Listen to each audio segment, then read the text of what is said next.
हरे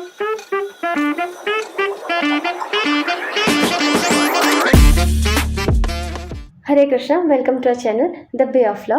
तो पिछले वीडियो में आपको इंट्रोडक्शन मिल चुका था कि इंडियन एविडेंस एक्ट या फिर बीएसए कौन से 3 प्रिंसिपल्स के अराउंड रिवॉल्व करता है।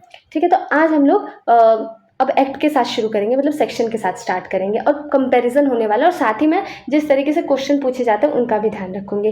तो पहले सेक्शन में जाने से पहले थोड़ी सी बातें और जान लो। सबसे पहले स्ट्रक्चर, क्या स्ट्रक्चर में कोई चेंज आया है? तो हाँ, थोड़ा सा चेंज है। अगर इंडियन एविडेंस एक्ट और बीएसए की बात करें तो पहले जो थे इंडियन एविडेंस एक्ट में 3 पार्ट्स थे, ठीक है, फिलहाल 4 पार्ट्स हैं। पहले 167 सेक्शंस थे, लेकिन अभी 170 सेक्शंस हैं।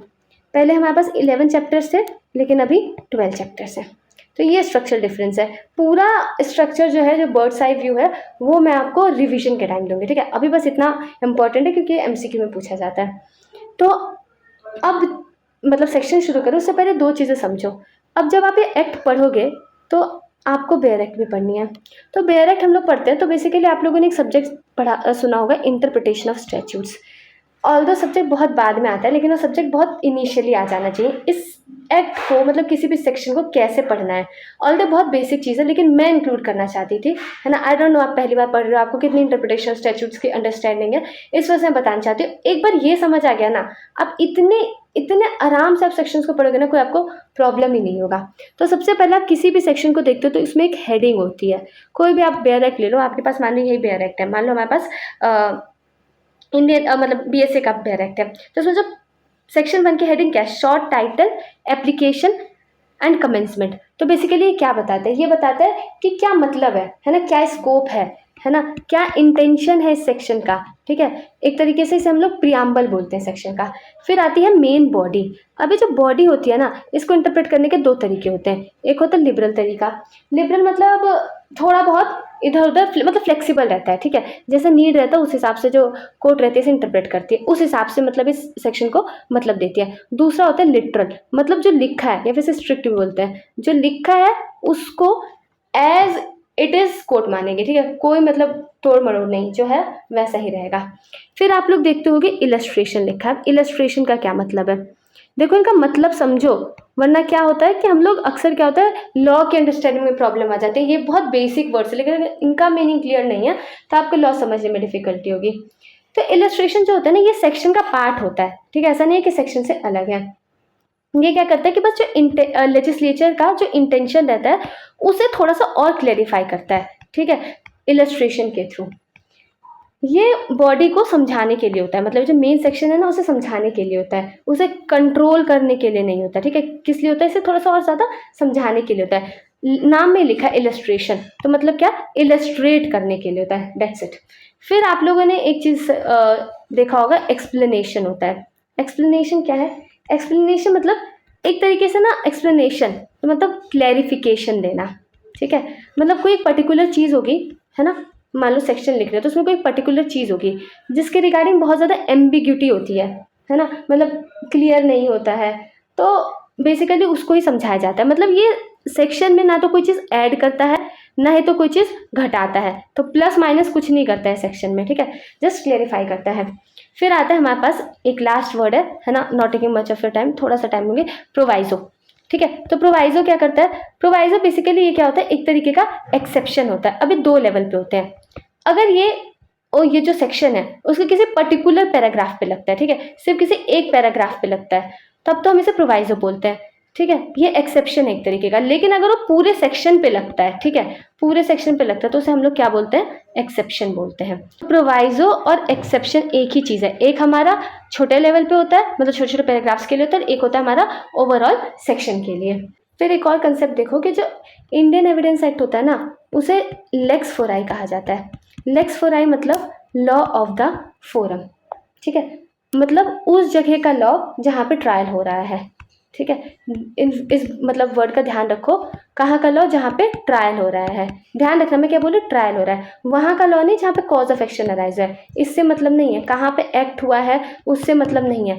ट्रायल कहाँ पे हो रहा है उससे मतलब। तो जहाँ पे ट्रायल हो रहा होता है वहीं का लॉ लगता है। So let's say for example, अगर कॉज ऑफ एक्शन यूएस में आया है, ठीक है, वहाँ पे एक्ट हुआ है, लेकिन अगर क्या हो रहा है कि वो ट्रायल उसका इंडिया में हो रहा है, तो वहाँ पे हमारा कौन सा लॉ लगेगा, इंडिया का लॉ लगेगा, ठीक है, यानी कि हमारा इंडियन एविडेंस एक्ट लगेगा।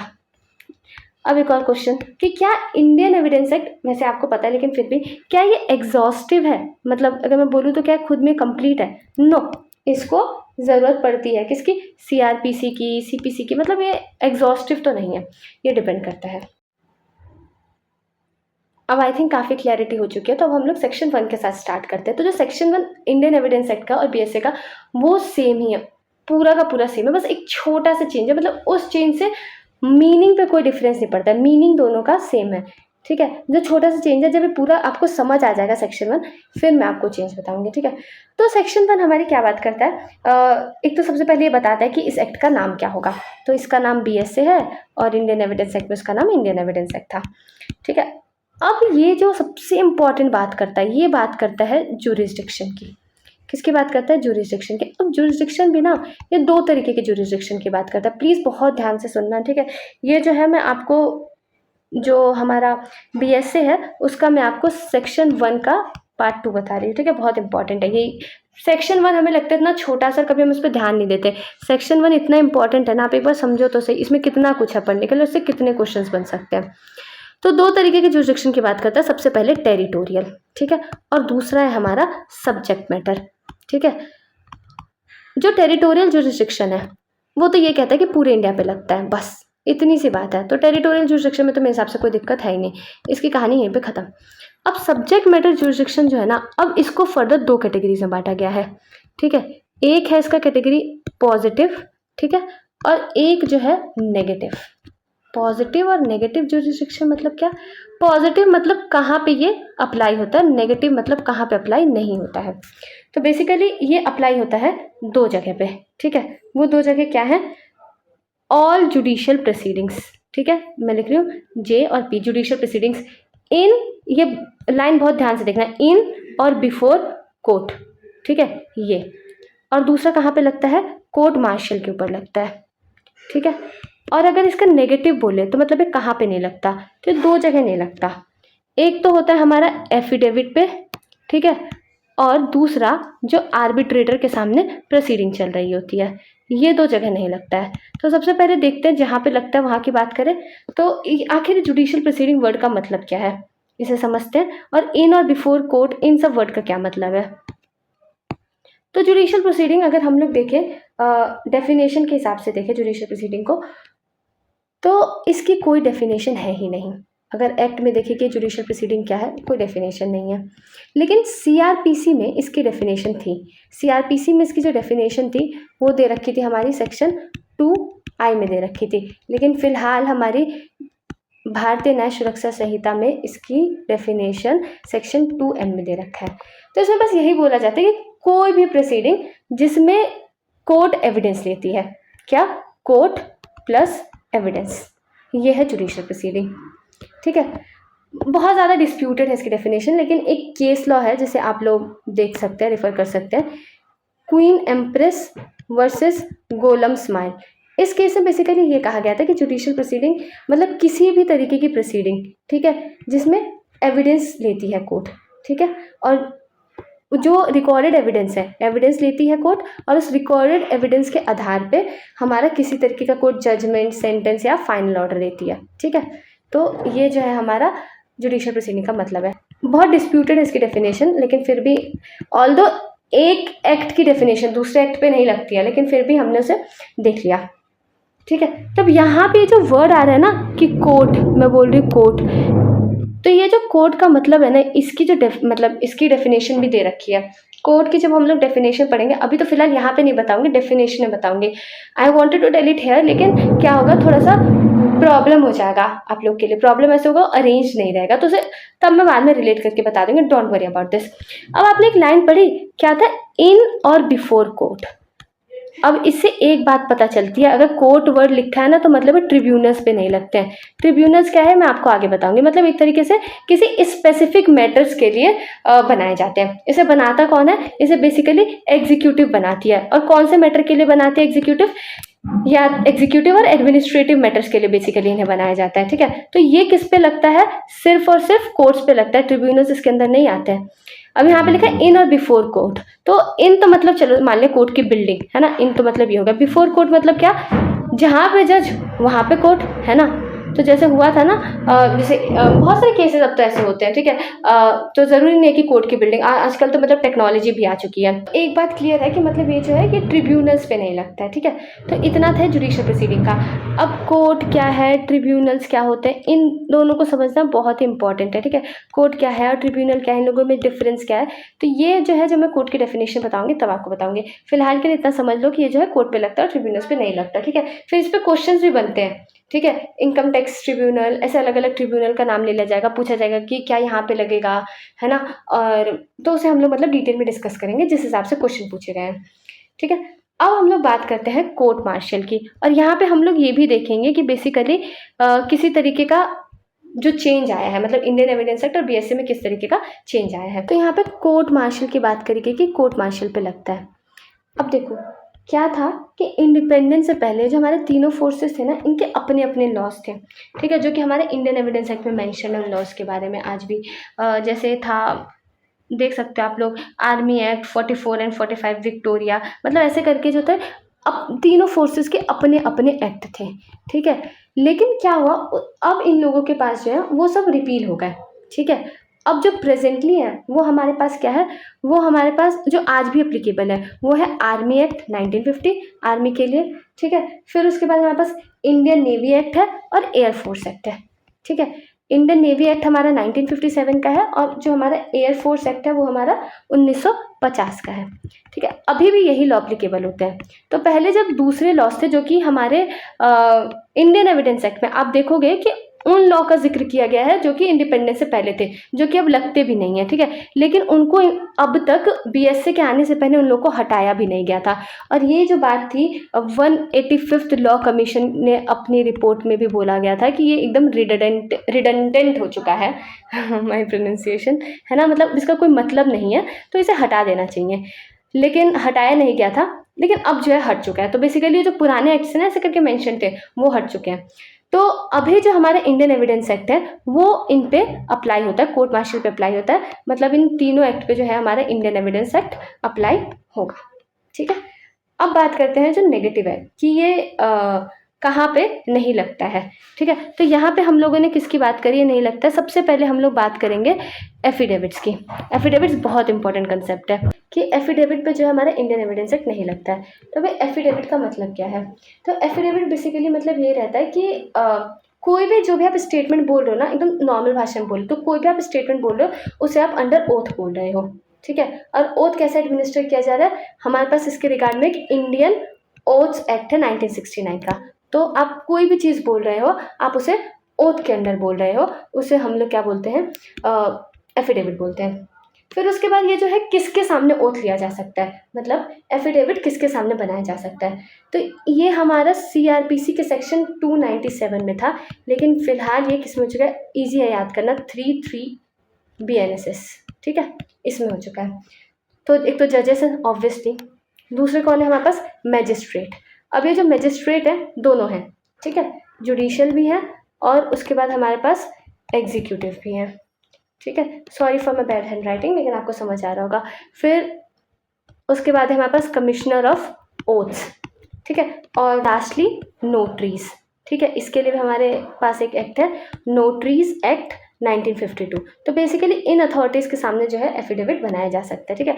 ये जानना ज़रूरी है, ठीक है, छोटी छोटी बातें, लेकिन हम ऐसा नहीं होगा कि मैं एक कोई सब्जेक्ट पढ़ूंगी तो सिर्फ उसी सब्जेक्ट को पढ़ूंगी, नहीं, हमें एक सब्जेक्ट को ऐसे पढ़ना चाहिए कि हम साथ में बाकी सब्जेक्ट्स को भी पढ़ सकें, ठीक है, मतलब बाकी चीज़ें भी रिवाइज होती रहे। ऐसे लॉ को आइसोलेशन में नहीं पढ़ा जा सकता, हर चीज़ इंटरकनेक्टेड है लॉ की, यही तो ब्यूटी। अब एक कोई आपसे पूछे ना कि आप कैसे, आप इंडियन, आप कोई एक सब्जेक्ट पढ़ रहे हो, लेट्स से फॉर एग्जांपल आप इंडियन एविडेंस एक्ट पढ़ रहे हो, बीएसए पढ़ रहे हो, तो कोई पूछे आप बीएसए पढ़ रहे हो, तो आप कहते मैं सिर्फ बीएसए पढ़ ही नहीं सकता, उसके साथ आप और भी चीज़ें पढ़ रहे हो, आप पढ़ रहे हो ना, सीपीसी देख रहे हो, सीआरपीसी देख रहे हो, आईपीसी आ रहा है, आ रही है ना सारी चीज़ें। तो एफिडेविट, अगर अब क्वेश्चन ये उठता है कि अगर एफिडेविट एविडेंस नहीं है ना, मतलब क्यों, मतलब एविडेंस क्यों नहीं है, और अगर तो फिर एफिडेविट चलता ही क्यों है, इसकी वैल्यू क्या है। तो देखो एफिडेविट जो है वो ऑब्वियसली एविडेंस तो नहीं है, क्योंकि ये तो इम्पॉसिबल ही है कि अगर हम किसी को कह दें कि वो झूठ नहीं बोल रहा है या ऐसे करके, तो वो तो मतलब चीज़ इम्पॉसिबल है। तो हम सिर्फ और सिर्फ सोलली एफिडेविट पे रिलाई करके किसी भी तरीके का जजमेंट नहीं दिया जा सकता कि जस्ट एक एफिडेविट है और आप उस पर रिलाई करके सोलली उस पर रिलाई करके आप जजमेंट दे रहे हो, ये नहीं अलाउड, ठीक है। हाँ, एफिडेविट की वैल्यू है, लेकिन ऐसा नहीं कि आप बिना उस पर रिलाई के, मतलब सिर्फ उसी पे रिलाई करके आप जजमेंट दे रहे हो। तो फिर ये एप्लीकेबल क्यों है, मतलब इसका फ़ायदा क्या है? तो देखो बेसिकली इसका फ़ायदा ये है ना कि कोई भी इंसान अगर उसे पता है कि एफिडेविट दे रहा है, तो अगर झूठा एफिडेविट देगा ना, तो हमारे पास आईपीसी में एक सेक्शन 193 है। फिलहाल जो बीएनएस है उसके अंदर हमारे पास सेक्शन 229 है। तो उसमें ये बात कही गई है कि 7 साल तक की सज़ा हो सकती है, ठीक है। अप टू 7 ईयर्स तक की पनिशमेंट हो सकती है अगर कोई झूठा एफिडेविट फाइल करता है। तो इससे ये है कि जो भी इंसान मतलब एफिडेविट फाइल करेगा उसके मन में एक तरीके का फियर रहेगा, वो थोड़ा डरेगा। तो इससे क्या होगा, कोर्ट का काम आसानी होगा, है ना। वरना ऐसे क्या होगा कि मतलब फालतू का मैटर एलोंगेट होगा, अननेसेसरी डिले होगा, ठीक है। कोई कुछ मतलब माना ही नहीं जा सकता। तो ऐसे थोड़ा तो रिलायबल होगा ना, मतलब कुछ तो अश्योरेंस है ना। तो ये इसका एक फ़ायदा होता है। अगर एविडेंस की मैं बात करूँ तो मतलब एफिडेविट की बात करूँ तो पर से तो मतलब वो एविडेंस नहीं है, लेकिन इसके ना कुछ एक्सेप्शन हैं, मतलब कि जहाँ पे इसे कहा जा सकता है कि हाँ ये लगता है। तो इसके एक्सेप्शन क्या है, सीआरपीसी में हमारे पास इसके रिगार्ड में थे सेक्शन 295। जब हम पढ़ेंगे ना तो मैं आपको तब डिटेल में बताऊंगी, लेकिन यहाँ पे थोड़ा थोड़ा बताते हुए चलती हूँ, जिससे कि आप मतलब रिलेट करोगे ना तो आपको याद हो जाएगा।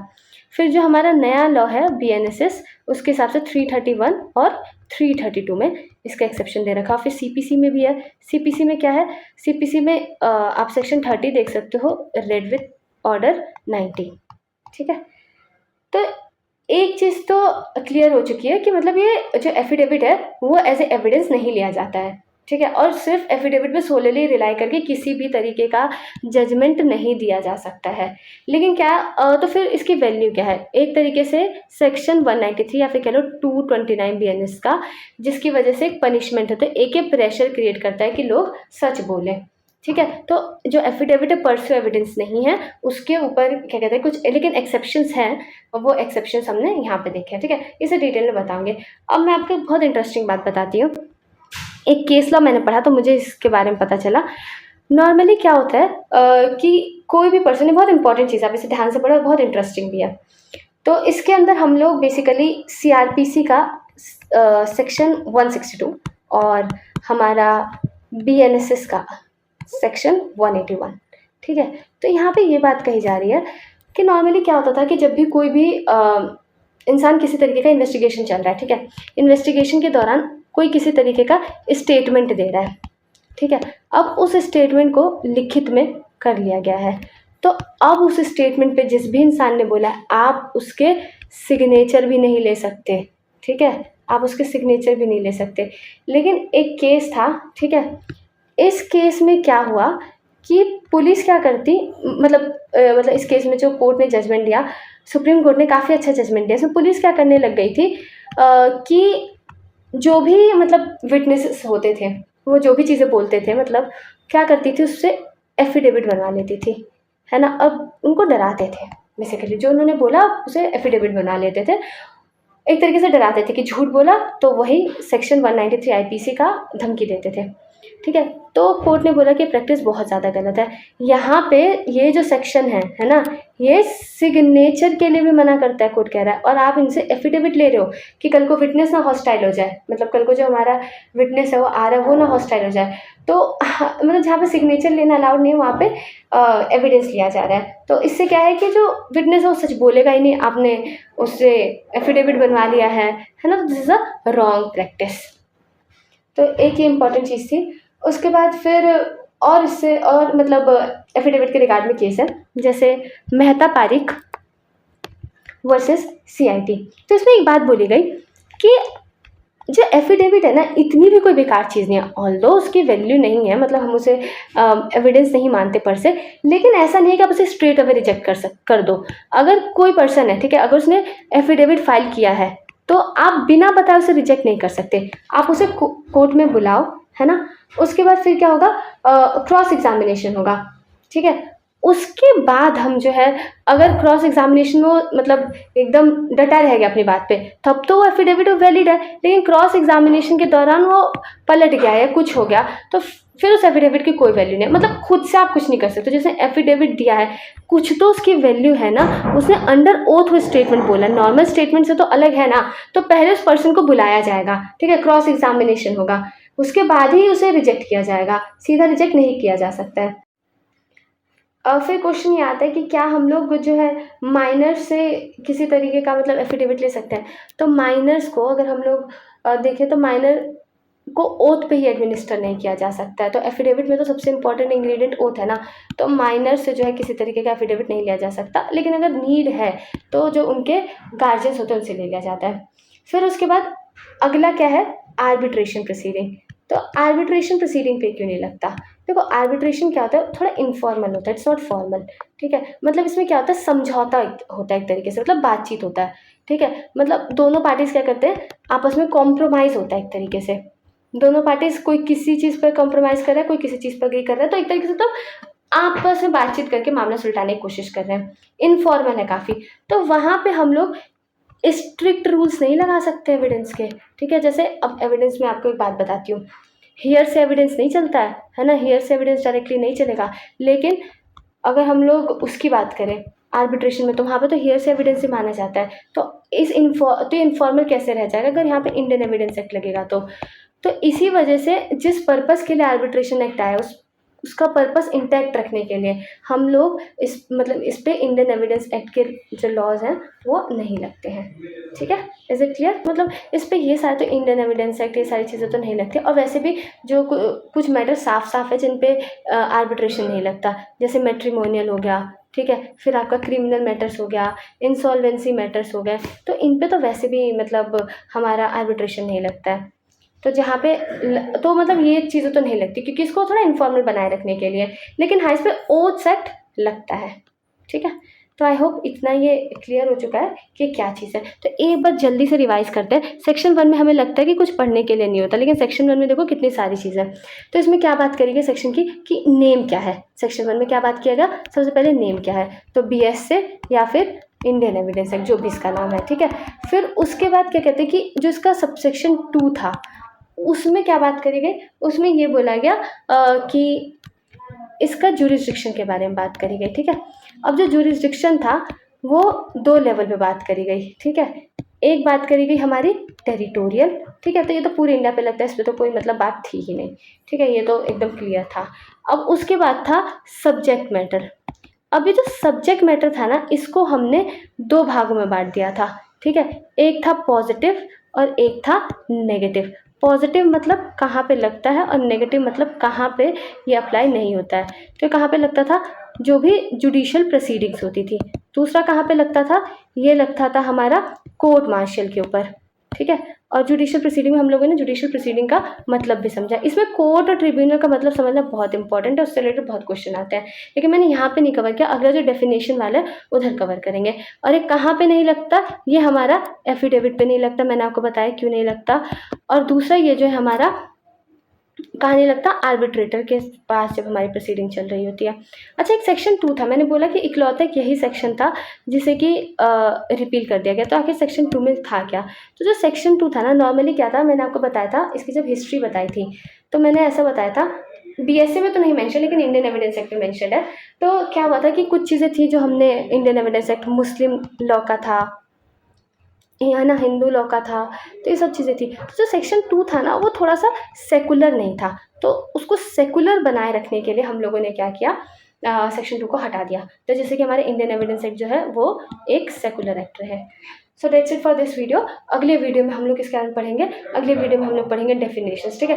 एक एक डेफिनेशन के लिए मैं कोशिश करूँगी कि एक एक अलग अलग वीडियो बनाऊँ, एकदम प्रॉपर केस लॉज के साथ, क्वेश्चंस के साथ, जिससे कि एकदम आपका पूरा अच्छे से क्लैरिटी आए, ठीक है। तो इसमें भी अगर आपको कोई डाउट लगा है, आपको लग रहा है कि पढ़ाने का तरीका मैं इम्प्रूव कर सकती हूँ, या जो भी चीज़ आपको लग रही है, प्लीज़ डू टेल, है ना, उस पर काम करेंगे, इम्प्रूव करेंगे। द थिंग इज़ आपको समझ आना चाहिए, ठीक है। So thank you for watching this video. कोई मिस्टेक या कुछ भी आपको लगा, please do give your feedback. We will definitely acknowledge it and we'll be very grateful for that. So thank you for watching this video. Hare Krishna. Video तो and हो चुकी है, पर आप हमसे कनेक्ट कर सकते हैं हमारे इंस्टा आईडी पे लिंक डिस्क्रिप्शन में दिया गया है। और ऐसी और वीडियोस देखने के लिए हमें सब्सक्राइब करें। हरे कृष्णा।